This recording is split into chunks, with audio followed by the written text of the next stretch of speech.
was it a coincidence that Mike Bordick was at Delmarva all last week when Manny Machado went on a hitting tear? Mike, nice enough to come in tonight on a night off and join us. Roving minor league instructor now. Now you're the head of offensive coordinating, but let's see, you work with them hitting and fielding, right? Right. I wear a few different hats in the minor leagues. So base running, offense, and defense. All right, let's first talk about Manny Machado, because you can't go anywhere and not read about Manny. You go to the minor league website, there he is. You go to Baseball America, there he is. You go to MASNsports.com, fans want to know about him. You've seen him. How is his game coming along at 18 years old? Well, last week it was great. I mean, he's all he's built up to be. He runs well, he fields well. Offensively, he's got power. He's got a great swing. He reminds me of a young Alex Rodriguez. I don't want to, tout him up too high. But he does have a great swing, and he's got poise in the box. He doesn't chase many bad pitches, and he's got great work ethic. And I think that's the most important thing. This he's well-rounded, he listens to his coaches, he works hard, and he's going to be better for that. Mike, I mean, in the past, a lot of organizations have not ranked us very high as far as producing young players out of our minor league system, but that's starting to change now. What do you see as you go around to all the different clubs and everything that tells you that we've got some pretty good infielders around there now? Well, we do really have some great young infielders, and the fact of the matter is I think our instruction has really stepped up. Bobby Dickerson is our infield coordinator, who drills these kids, hours and hours, and I think that's probably the most important thing defensively for young players is the repetition, understanding what you have to do out in the field, getting your glove in the right position, moving your feet. So he's a key. Brian Graham, who is our field coordinator, is also a great infield guy too. So, all three of us are on the same page as far as our instruction goes, and I think they're really getting the best of everything. When one guy comes in, another guy leaves, so they're getting it pretty much daily.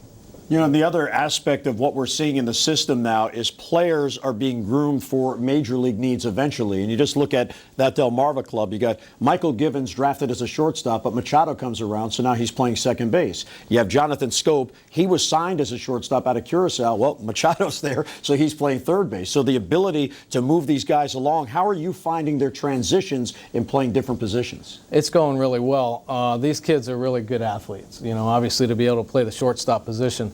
But they're transitioning well to the positions they're in right now. Jonathan Scope, has really become a quality third baseman. And Michael Givens, I think just that move to the other side of the field sometimes is hard for a shortstop, but he's transitioned really well. And the beauty of it is that as they grow through the minor leagues, their versatility might lend them opportunities at the big league level. Hey, this kid played shortstop before, but he also can play second base and third. So.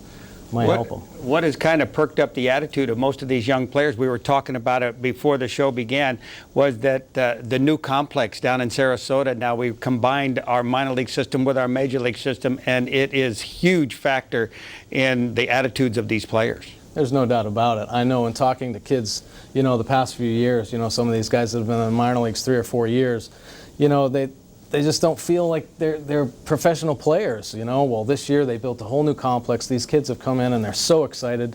They feel like they're part of something special, And, when you feel good about yourself, you're going to go out there and work a little bit harder, I think when you think about making it to the ultimate goal of the big leagues, that's one thing. But when you have a great clubhouse and great fields in place and make you feel like you're a professional player and already part of that Orioles organization, it lifts up your spirits and you tend to go out there and work a little bit harder. I know you've seen Ryan Adams at AAA Norfolk, and I'm curious how you keep that guy thinking positively, because here he is. He's a former first-round pick out of high school. He's 24 years old now. He's been around a while, but he's still blocked by Brian Roberts at the big league level. So how do you talk to a guy like that, having been a big leaguer yourself, to not worry so much about what you can't control and just keep doing what you're doing to develop? Well, his focus, I think, was touched on in spring training, not as much offensively, but defensively. So he isn't even worried about Brian Roberts right now. He's worried about catching the ball and adjusting the situations out in the middle of the infield.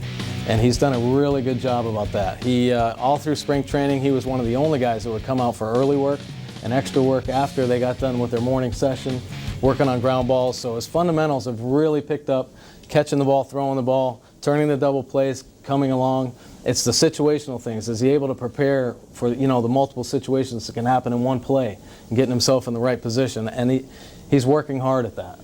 Mike, let's go back to your days in the Major League level. You set a record for the most consecutive airless games in a row. How does a Major League player maintain that kind of concentration? That would seem to me to be one of the toughest things to do in all of baseball. Well, I think it really stems from preparation, you know, and actually it's one of the things that I talk to these young infielders about. You know, you have to have ultimate focus when you go out and take ground balls. And, you know, prepare yourself the right way. Try to put your mind in a game frame of mind when you feel the ground ball, because if you don't, if you go out there and you're kind of showing off and fancy, not working on things, I tell them it's a step back.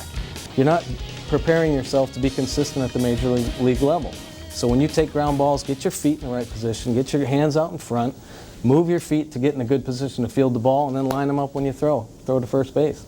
And it's just constant repetition. It's a commitment to repetition is what it is. Well, if you go to any Major League game early and you're fortunate to get in during batting practice, that's when a lot of this work is going on. And when you were with the Orioles and Sam Perlaza was the infield coach, he was the only one you allowed to hit ground balls to you. And it might sound silly, but it was because of that routine you're talking about. Now, when you talk about this with the youngsters about it's all about you, you have to be a complete player, do they understand that you're saying that because it's for their betterment some way? Hopefully they get to the big leagues because of that work. Well, obviously you're a winner and that's why you're here. To be honest with you, I don't know that they get it right away.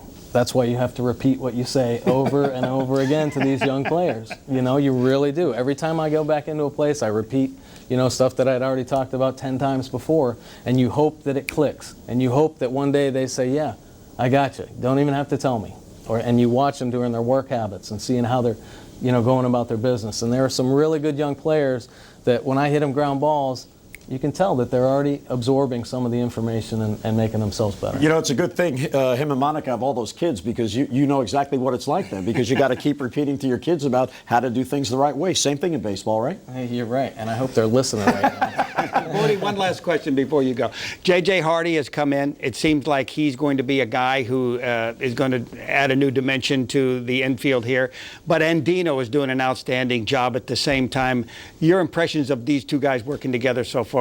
Yeah, well, I'm really proud of Andino. You know, I know last year he had, you know, some time in the minor leagues and stuff and got an opportunity to show Buck a little bit about what he could do at the end of the year. But to be able to make the team out of spring training and then come in and do the job that he's doing right now is really a testament to his work and his focus, you know, because I think sometimes the rap on him might have been that he lost that focus a little bit, lost his concentration on the field. But he's playing like an everyday shortstop right now, that's for sure. And I know we're all anxious to get J.J. Hardy back, too, get his bat in the lineup and hopefully hit some more home runs for us. Well, Bordy, we appreciate you coming in and sharing the insight, and the organization is better having you back on the field with these young guys. And let's see, you're in between Delmarva and Bowie, and Frederick's down the road.